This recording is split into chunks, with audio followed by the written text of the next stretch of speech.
Je pense que l'une des difficultés, c'est de faire passer ces messages auprès du grand public et auprès des plus jeunes. Et de ce point de vue-là, je vais me permettre d'être un peu simplificateur, même si on doit penser complexe, et d'utiliser des allégories venant éventuellement de différents mondes. Donc je ne sais pas si vous connaissez la légende, par exemple, de l'éléphant et des 6 aveugles. C'est une légende où chacun des aveugles touche un bout de l'éléphant. Celui qui touche la trompe est persuadé que c'est un serpent. Celui qui touche l'oreille pense que c'est un rideau. Celui qui touche la patte, une des pattes, pense que c'est un arbre. Celui qui touche la queue pense que c'est une liane. Et évidemment, ils se disputent. Et il y a un sage qui passe et qui leur dit qu'ils ont tous perçu simplement une portion de la réalité et que la réalité est évidemment beaucoup plus complexe et que s'ils savent mettre en commun leur perception individuelle, ils peuvent éventuellement arriver à appréhender de manière plus intéressante la réalité complexe qui les entoure. Et donc, je pense que le monde est fait d'éléphants et nous sommes tous aveugles et endormis, pour reprendre le mot d'Edgar tout à l'heure. Et donc, le but, c'est d'arriver à minimum à se parler pour comparer nos points de vue, et ça peut se faire très jeune. Il y a des gens, par exemple, qui prennent un objet quelconque, on peut prendre ça ou celui-là, et vous le montrez à un enfant ou le montrez à une classe, vous pouvez le faire dès la maternelle, et vous pouvez les inviter à bien observer cet objet, et puis vous l'enlevez et vous leur demandez de le dessiner. Et là, ils vont pouvoir aborder la difficulté qu'il y a à se représenter et à représenter quelque chose. Et quand on leur fait comparer le dessin qu'ils vont produire et l'objet réel, ils vont s'apercevoir qu'il y a évidemment une différence, puisqu'il n'est pas trivial du tout que de se représenter une réalité et d'être capable de la représenter et de la communiquer. Et puis s'ils comparent leurs dessins, ils vont se rendre compte qu'ils ont tous eu une représentation différente et pourtant c'était bien le même objet qui était présent initialement, mais ils vont tous avoir été influencés par la perspective qu'ils vont avoir sur cet objet et l'ensemble des objets équivalents qu'ils connaissent dans leur vie personnelle. Et ce qui est intéressant, c'est que quand on fait ce genre d'exercice avec des enfants dès la maternelle, eh bien, on a des enfants qui pensent plus la complexité du monde assez naturellement et sont plus à même d'empathie et de regard avec l'autre, parce que si l'autre n'est pas d'accord avec eux, ces enfants ont compris que ce n'est pas parce que l'autre est bête ou méchant, c'est simplement parce qu'il avait une autre perspective sur le monde, il a une autre représentation du monde, et que peut-être que s'ils se parlent, ils vont pouvoir reconstruire une partie de cette complexité et arriver ensemble à avancer en partageant les impressions qu'ils auront eues les uns et les autres. Et donc cette capacité à se relier à la connaissance et à se relier aux autres par ce partage des connaissances, ça fait partie des choses, je pense, qui sont assez fondamentalement héritées de la pensée d'Edgar, mais c'est assez drôle parce que cette légende indienne, elle est évidemment millénaire, et donc on voit bien que l'ensemble de la planète, à un moment donné ou à un autre, était amené à penser cette complexité. Et ce qui est vrai, c'est qu'aujourd'hui, on a d'autres regards sur la complexité, et en même temps, pour illustrer ce que disait Edgar sur notre destin de terrien, je ne sais pas si vous connaissez il y a un très beau texte de Carl Sagan. Carl Sagan, c'était un astrophysicien qui travaillait avec la NASA et il les a convaincus d'envoyer un satellite qui est sorti aujourd'hui du système solaire. Et il a demandé à ce qu'au moment où ce satellite allait sortir du système solaire et perdre le contact avec nous, il leur a demandé que le satellite se retourne, fasse une dernière photo de la Terre et l'envoie. Donc c'est la dernière information que nous avons reçue de ce satellite. Et la Terre, vue des confins du système solaire, ce n'est que a pale blue dot, un petit point bleu qui ne représentait même pas un pixel à l'échelle où ça pouvait être enregistré. Et donc, on a tous l'impression qu'on est très important, mais enfin, vu de loin, on n'est pas grand-chose. Mais en même temps, on est tous ces poussières d'étoiles, pour reprendre les mots qu'Edgar utilisait tout à l'heure, et on est tous les héritiers de ça. Il y a aujourd'hui, par exemple, un mouvement qui s'appelle The Big History, donc la grande histoire, qui est une histoire qui cherche à démarrer avec le Big Bang, avec la naissance de l'univers, et qui retrace les grandes étapes de notre histoire commune, qui inclut évidemment la naissance de notre système solaire, puis la naissance de notre planète, la naissance de la vie sur notre planète, son évolution, l'apparition toute l'histoire que Edgar synthétisait brièvement tout à l'heure et que vous connaissez, mais ça permet à tous de savoir que nous avons fondamentalement une histoire commune. Et qu'on peut se relier à cette histoire commune, et en même temps que nous sommes tous singuliers, parce que quand on fait un peu d'évolution de génétique ou de biologie, à la fin, on se rend compte à quel point nous sommes différents, et en même temps à quel point nous sommes semblables.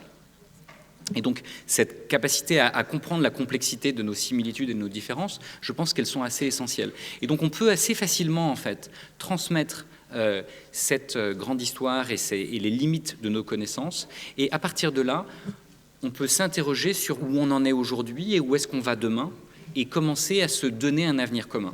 Nous avons exactement en ce moment même, vous avez peut-être vu la salle à côté, une discussion sur le SDG 4. SDG, c'est Sustainable Developmental Goals, ce sont donc les objectifs de développement durable que les Nations Unies se sont donnés comme priorité planétaire pour vivre ensemble sur cette planète. Et donc on y retrouve bien sûr les problèmes climatiques, les problèmes de biodiversité, les problèmes de pauvreté, les problèmes de santé, les problèmes de genre, mais aussi bien sûr les problèmes d'éducation. Donc le SDG 4, le SDG sur l'éducation, est évidemment une priorité planétaire.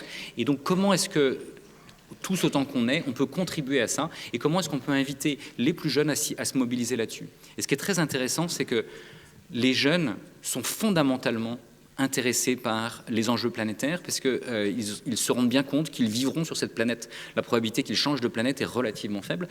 Et donc il faut évidemment prendre soin de notre mère patrie commune, qui est cette terre-patrie. Et donc on a besoin de réfléchir à ça, et les jeunes, fondamentalement, veulent ça.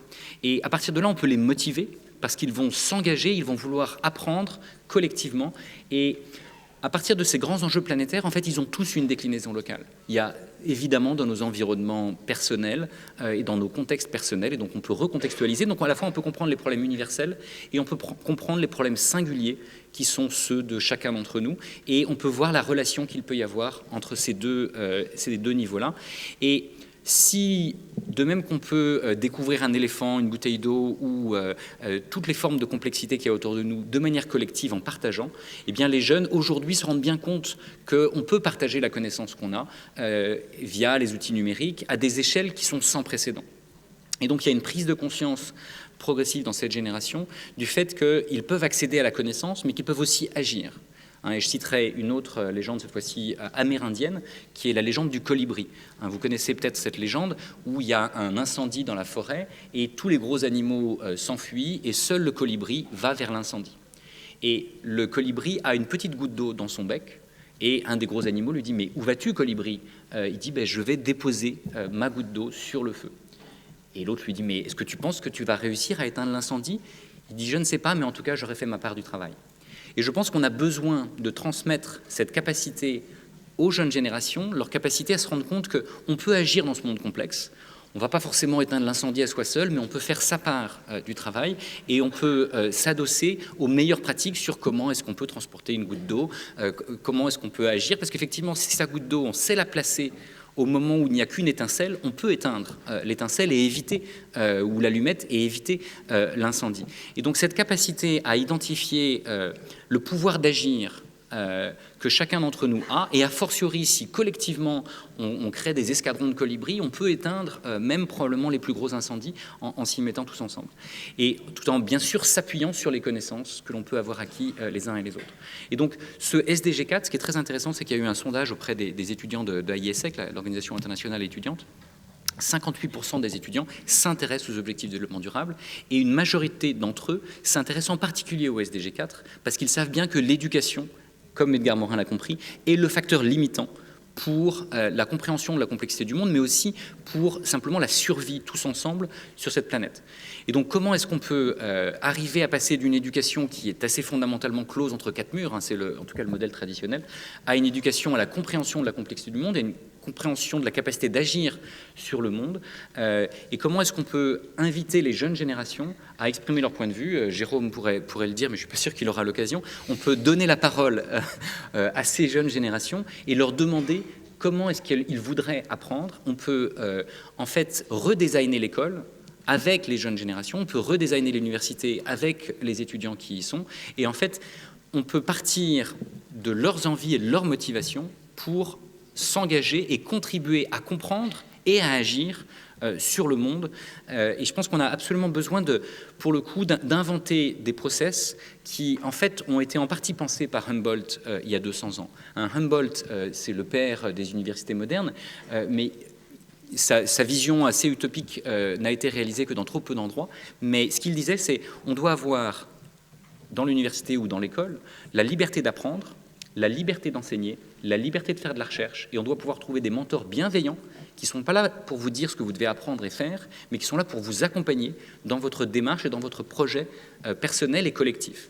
Et donc cette capacité à accompagner la transformation des individus et des collectifs, c'est ça fondamentalement le rôle de l'éducation. Mais pour bien mener cette mission, je pense que nous avons tout intérêt à inviter cette jeune génération qui, comme tu le disais, est née à l'heure du numérique et à d'autres pratiques juvéniles, pour reprendre le mot d'Edgar Morin tout à l'heure. On a besoin de les accompagner dans une codéfinition de ce que peut vouloir dire apprendre, de ce que peut vouloir dire la connaissance et la reconnaissance. Quelle connaissance? Comment est-ce qu'on acquiert la connaissance aujourd'hui? Comment est-ce qu'on la transmet? Comment est-ce qu'on la construit? Comment est-ce qu'on la co-construit? Et comment est-ce qu'on la co-élabore? Et donc je pense qu'on a vraiment besoin d'arriver à faire ce genre de choses. Tu citais les liens avec la recherche. La ministre de l'Éducation nationale française m'a confié une mission de penser la R&D de l'éducation, en fait la R&D de l'apprendre tout au long de la vie, la R&D de la société apprenante. Peut-être que dans un contexte comme celui-ci, d'autres que moi pourraient essayer de penser la R&D de la planète apprenante et une recherche et développement qui nous aiderait à prendre conscience du connais-toi toi-même qu'on connaît depuis les Grecs, mais un connais-toi toi-même individuel et collectif, un connais-toi toi-même de la personne et de la planète. Et donc comment est-ce qu'on peut construire ça? Je pense qu'on a besoin de le faire tous ensemble et on a besoin d'impliquer autant que possible les jeunes générations dans ce défi. Merci.